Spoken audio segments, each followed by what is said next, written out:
السلام عليكم ورحمة الله وبركاته. انت لو عينك مش في وسط راسك عيلك هيتاخد من ايدك كده بجد والله، اقسم بالله كده من ايدك، يعني مش اللي هو مثلا ماشي لوحده او كده، لا. فلازم نركز كده كويس. انا كنت واخده عيالي الاتنين عشان اكشف عليهم في المستشفى الحكومي. انتوا عارفين لازم نروح بدري، يعني الشباك بيفتح الساعة 9 بس احنا لازم نروح بدري عشان نحجز. فرحت بدري وخدت عيالي و... وسنهم صغير، الاتنين قريبين من بعض يعني. فاخدت عيالي وكده، ولما جه شباك التذاكر الدنيا اتزحمت وكده، فانا رحت شايله لولي كده، وطبعا شايله يوسف كده، والاتنين كده. واحده كده بقى بتقول لي ايه، والله هذا حصل. خدي البوك بتاعي اهو، وهاتي البت اشيلها لك. خلي البوك معاكي، لا انا هشيل عيالي. وايه، اديتها ظهري كده.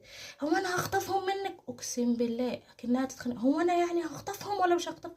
سبتها وبعدت خالص. طبعا اي راجل مصري لما بيجي بيتخانقوا معاه اخته